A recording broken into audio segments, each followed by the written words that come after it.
This is WAAY 31 Law Call. Good evening and welcome to WAAY 31 Law Call. I'm Sharon Doviet. Tonight it's Ask Us Anything night. So call in your questions on any legal matter. Maybe you've got property damage issues. Maybe you're dealing with an insurance company. Maybe you've been injured on the job and need to ask questions about that. Any kind of problems at home or work, call in with your legal questions. The 31 Law Call number 256-536-0077. You can call in and be live on the air, or you can text us to that same number and we will have some of those. We've already got texts coming in. You can also email a question any day of the week on any legal topic. You send it to lawcall@waytv.com, and when we get to a show that's on point, we pull out some of your email questions, and we've got some of those tonight as well. Will League is here from Timberlake, League & Brooks. Good to have you here. All right, Sharon, happy Sunday night to you. Sunday night. The week starts over already. Right. We like to get started while we get some phone calls locked in with tonight's You Make the Law Call video. Take a look at this. This is a crazy video, actually. Ooh, a flooded basement. So, okay, this looks bad enough. You think this is bad? Hold on. It gets much worse. Yeah, heavy rains. You know, we've had a lot of rains lately, but this homeowner is about to get the surprise of his life. Look at that. You know, look at that basement. Okay, when you deal with something like that, you hear the yelling. Everybody was okay in this. The house was not. Flood insurance, homeowners insurance. What would you expect to cover them for something like this? You know, I mean, you're going to look and see. You know, is this an act of God? Did the pool bust in the back? Is there a pipe that's burst that's caused all that water? Looks like it's, from a storm. If it's flood waters, what's your flood insurance look like? If it's from storm, storm surge, oftentimes there's exclusions. So, yeah, that looks like a total loss, right? So if you don't have flood insurance, homeowners is probably not going to do it, you think? Not really. You're going to have an act of God exclusion. When you look at your policy and when you flip through it and sign all the stuff, the exclusions are pages and pages and pages long. You're seeing issues in Florida where actually, you can't get, storm insurance. You can't get hurricane insurance. You're finding where the Florida Department of Insurance is struggling to keep people insured, which is causing issues with the economy. Same in Alabama, but that particular homeowner, if it was caused by something other than an excludable event, which it probably was, unfortunately, it may not be covered, and it could be devastating. People, your most expensive asset oftentimes is your home. Yeah. And there's mortgage, you got the bank involved, and sometimes you own it outright. So it makes it, where you're going to live, all the things that rises, and it gets serious when it happens, and you and your family have, don't have coverage. Savings are gone, then here you go. I can't imagine being able to save that house.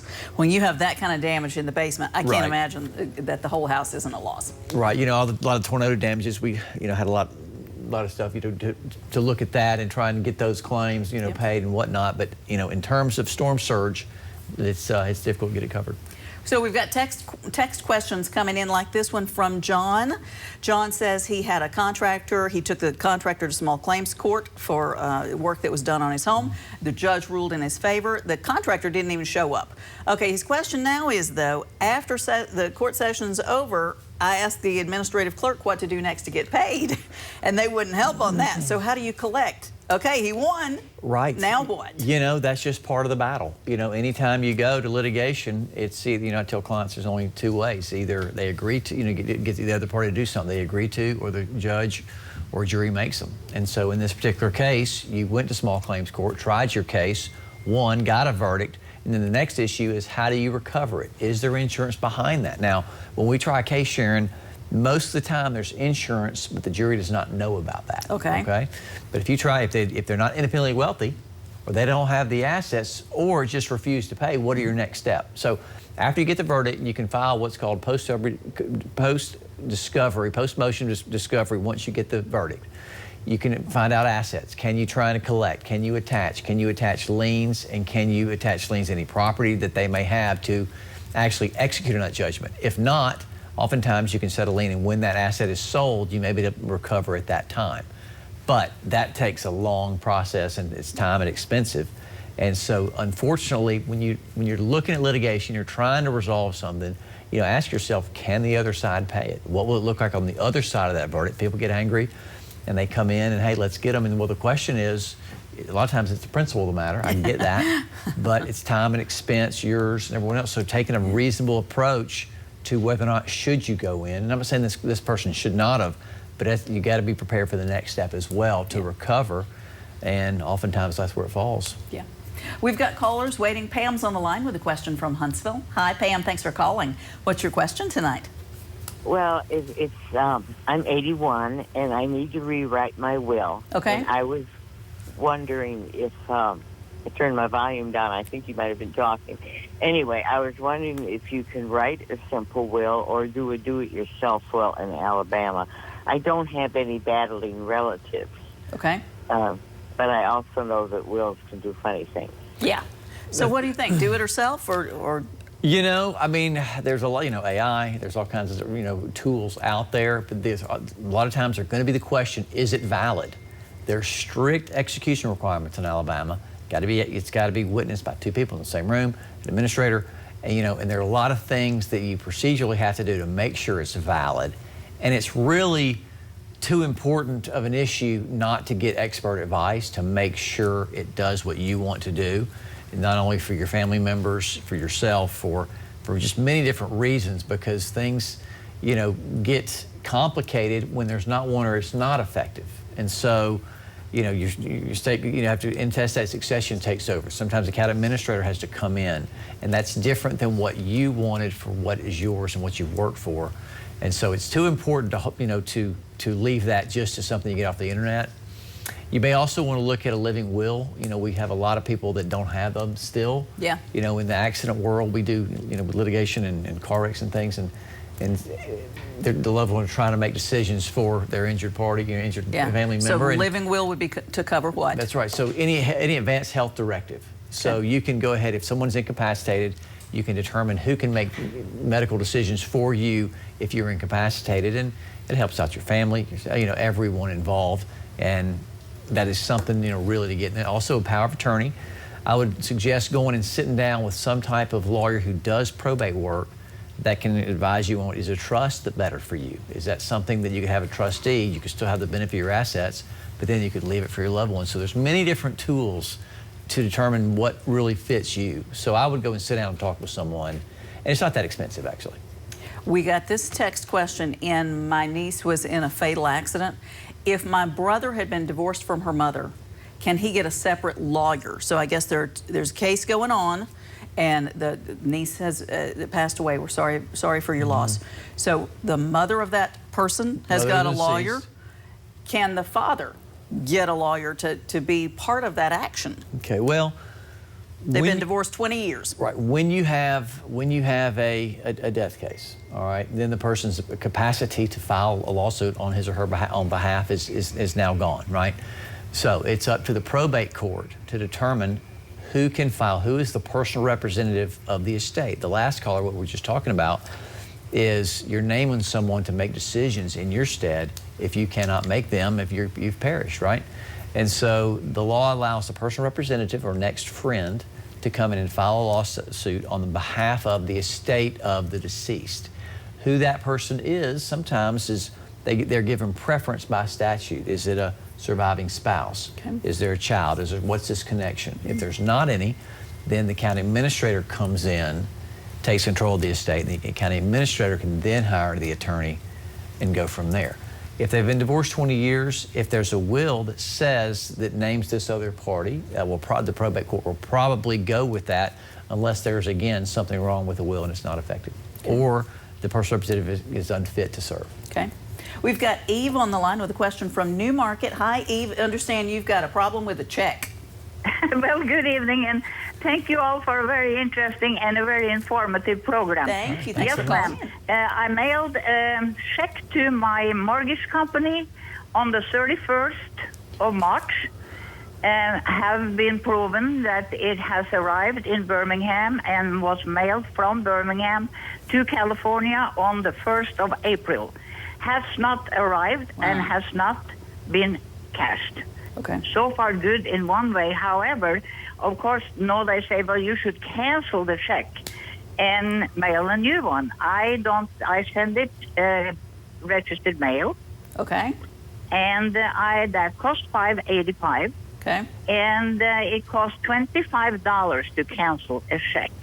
Right. Yeah. I do not feel like I should have to pay this since I did what I was supposed to do. So I would just like to know what can be done, if anything, please. Well, that's a good point. You put your stamp on it, you pay the service. You know, is the Postal Service, they immune? If something happened, it didn't get there, I don't think you're going to have a claim against them to make them pay it. But I hear you. You did what you were supposed to do. But the reality is, if the mortgage company doesn't get the check for whatever reason, even though it's a third party's fault, then it goes against your credit. And then they start whatever action they take against you. And in the long run, trying to go after the Postal Service, you know, for those damages, I think will ultimately harm you more than it's going to help. I get it, you're right. However, canceling the check and going ahead and reissue another one, and you may want to look at online banking. I know that may freak you out, but in terms of some of the instant transfers that can be done, your bankers can help you with that. My mom didn't like to do it either. Yeah, but she's now, you know, she can now do it, and here we go. It's great. Yeah. But this is the issue you run into, and you don't want your credit damaged ultimately. And so once you have a missed payment, even if the third party's fault, trying to get through that red tape, again, is going to cost you a lot more money than the $25 to cancel it and just reissue it. We've noticed a lot of things getting stolen out of the mail, out of mailboxes and things. If somebody wound up, Eve, with your check and they cash that check, then you've got two problems, because you're out the money and you haven't paid your mortgage, and you got to go do something about that. So I know the $25 seems like a lot to pay, but if it hasn't gotten where it's supposed to be, you may want to protect yourself that way. That's right. Let's take a quick break. We'll be right back. We've got a lot of questions coming in. Stay with us. It's Ask Us Anything night.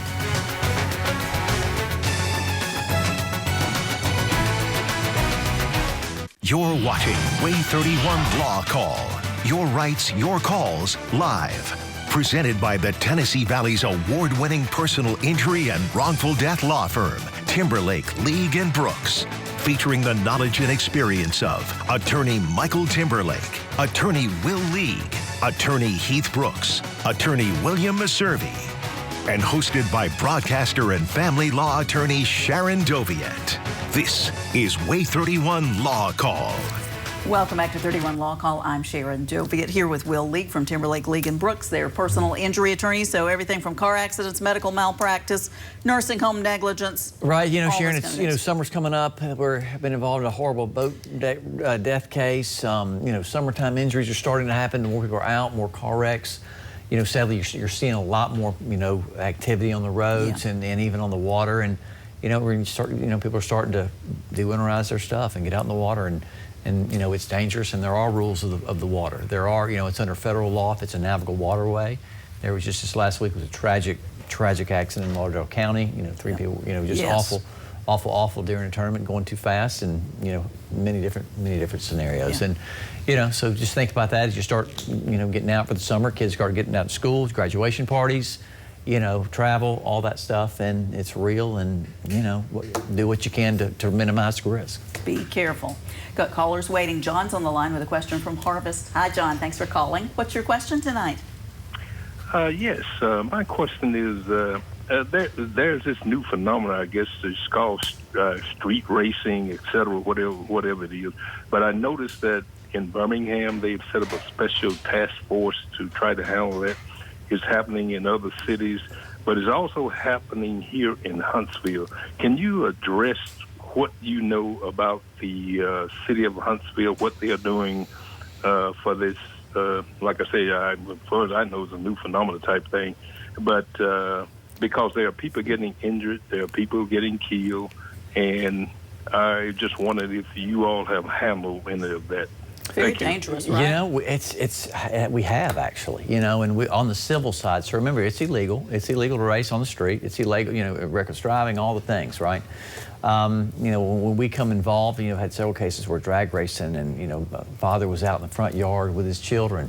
They, you know, swerved off the road, came and hit just horrible injuries and whatnot, and people are getting killed, but it's nothing new. So, right, so you've had people going on Mount Martin Road and just all, you know, that's what young kids did way back, and I guess it's coming back. And this case was, you know, 10 years ago, and we've had several since then with regard to just the youth and loving the cars, and I get it, but people are getting hurt. So, you know, I can't speak for the city of Huntsville. However, the police departments, they're very responsive in how they deploy their resources. If it's a public nuisance or public harm, they're willing, able, and you know, able to listen to what's going on and apply those resources to try and sort that out. So my would advise is go down to the precinct, sit and talk to them. They're reasonable folks. They want to hear what's happening to help the community. And so if you could go down to whatever precincts in your area, you know, and start working up the chain that way and see what kind of resources can be provided. Now, they've got several different task forces. I'm not certain it's just like the one in Birmingham, you know, however, it'd be interesting to see, you know, what they're doing and how they're, you know, allocating resources to that problem you're talking about. Because if they wind up hurting somebody and you sue them civilly trying to get money out of it, you got to be able to collect something, right? Right. So, you know, and it's... What have they got? What are they... The law in Alabama is you have to have liability coverage. So Okay. if you're out racing, doing something stupid, a lot of times you're going to be covered. But, you know, again, there could be an exclusion. If it's an organized race, it's going to be exclusion on your policy. And so they're going to be dropped. They're, you know, on the criminal side, you know, had to go to jail. You know, you kill yourself, somebody else, obviously horrible things. On the civil side, you know, I had a family of 4 going to Florida. You know, 2 people were killed, and these kids were racing. They were young and dumb and whatnot, but the caller's right. You know, putting the resources towards trying to curb that activity and at the same time, you know, spread awareness. What else can you do, right? Yeah. We got a text question in 2007. He had a hernia repair and in the last several years has developed sexual dysfunction that he thinks is related to that. Okay, that 2007, if it really is related, you'd have to prove it, right? Or Right. He's thinking, I guess, medical malpractice. All right, so he had a surgical intervention in a hernia. I think he said an inguinal hernia. So basically, under Medical Malpractice Liability Act of Alabama, you have to show that there were a breach of the standard of care. So what was the particular surgery? What were the risks involved? Were you informed of those risks? Because you may not have informed consent based on a common complication, or was this something that the doctor should have known about, right? And so you'll have to have an expert come in and testify that there was a breach of the standard of care in performing that surgery, and that whatever they did wrong, whatever that breach was the proximate cause of the damage that you sustained. And so was there a proximate cause? Was there a time relationship? Was there, you know, an anatomy expert that can come in and say, yes, this was cut, therefore that will cause this. And so can you make a scientific link to prove your case to a jury? You may have a claim, but if it happened in 2007, you have a statute of limitations issue, the meaning that you have to file within 2 years of that date. If you're in Alabama, if it's in Florida, if it's in Tennessee, that's 1 year. There are some saving statutes that go beyond that, but they're in extreme circumstances depending on the case, and oftentimes they don't go over 4 years. Maybe there's a product case, and that's 6 years. But again, under all those terms, you're going to be outside the applicable statute of limitations. But again, those are the elements you'd have to prove to move forward with your particular case. We've got Gregory on the line with a question. Hi, Gregory. Thanks for calling in. What's your question tonight? Yes, ma'am. I've got my land and everything in the probate office in Morgan County. Okay. And I need to get it. Somebody figure out how I can get it to where I can clear it, to where I can get it off the probate down there in the county. I've been paying my land taxes and own it every year since I've owned it, and I've had it since '89. But anyway, she passed away about 20. It's been about 20 years ago now, and I wasn't ever thinking about it and everything. But I got to figure out some way to get that probate off my, you know. You got a mortgage on it, Greg? Did you see? Yes, it was a mortgage I got on it, and it's in the probate office. But you've paid it now? Yeah, I've already paid it and everything. But she passed away before I could get that cleared in the Morgan County Court. Okay, so you bought it from the lady and she's perished now, correct? Yes, sir, it's my aunt. Okay, your aunt. Okay, so you need to find her estate attorney, whoever that was, whoever has the authority, like we talked about earlier in the show. You'll have a personal representative for your estate. Who that is, sometimes it's the county administrator. Let's say it happened a long time ago. You would have to get an attorney, file with the probate office to have a county administrator then appointed to address the issue on behalf of the deceased if the estate is no longer in existence. But oftentimes your attorney can find out who handled the estate, what was the nature of the was it a will, was it, you know, bequeathed to someone else, was she a bona fide owner? So you need to go and sit down with a probate attorney that can lead you through that process, because it is complicated. But again, you want to at least find out if she had the right to sell it to you, and then, or was she the bona fide owner, or were you the bona fide purchaser, I guess is what I'm going to say. So go and sit down and talk with someone, but those would be the steps to at least get the process started. Got a text question in. Somebody's saying that he was just getting sick when his wife divorced him. After that divorce, he was diagnosed with multiple sclerosis and has become handicapped. And some of his friends were encouraging him to take her back to court and try and get alimony because she's got money, she's got retirement, and he's asking, is it too late to do that, and whether men can get alimony in the state of Alabama. So, if you need to go back and take a look at the divorce decree, if the divorce did not give you some alimony, or at least reserve alimony as an issue, you can't go back in and reopen that. It's too late. But check the language of it, maybe even go meet with a family law attorney to see, is it reserved in any way, or could you interpret any part of it to be alimony? Sometimes it can be written in a funny way that you might be able to argue that was alimony, and if you were awarded some, you could go back and ask for more. So take a look at that. And men can get alimony in the state of Alabama. How often is it reserved? Not very often, not very often. Judges don't do that. Many times when people divorce and it's uncontested, you might save it because it might be a way to negotiate and get somebody to go ahead and agree to the terms with the possibility of reopening it later. We got this email question from Richie. Was in a wreck. The other driver stopped suddenly in the parking lot and then backed up into Richie. Said it was his fault, but said it was that driver's fault, but then changed her story when it came around to it later. What can you do if somebody later changes their story and you don't have a police report? All right, so character of a witness. Yes, she can come and testify for you. The question is going to be, is she credible? Does a judge or a jury, or is she, would they believe her testimony? Now, I get it, she's your friend. Was there a witness there? Is there a third party that can also, because that would help your case if a third party could testify she backed into you. But again, your friend can testify, and it's just like any witness. What's the character of the witness? Is he or she believable? And do you have any other evidence to back up her statement? So you can certainly bring her, and if she's believable, then it helps your case. If she's not, then it doesn't, depending on what other type of factors do you have? Was there a video camera? Was there a witness? You said she ultimately admitted it. Who heard that? Because you can bring into evidence a statement against interest that's outside the hearsay rules. So there's many different ways that you can go about proving your case, but absent those factors, that makes it difficult. But you got to see what's admissible, what'd she say? Is it outside hearsay? We're going to take a break. Be right back answering more of your questions. Stay with us. If you didn't get your questions answered tonight, here's how to get in touch with Will League with Timberlake, League & Brooks. They are personal injury attorneys, so car accidents, medical mistakes, 256-536-0770 or 800-804-2502. The website is law-injury.com. And if you like them on Facebook, you can learn more about the law that way.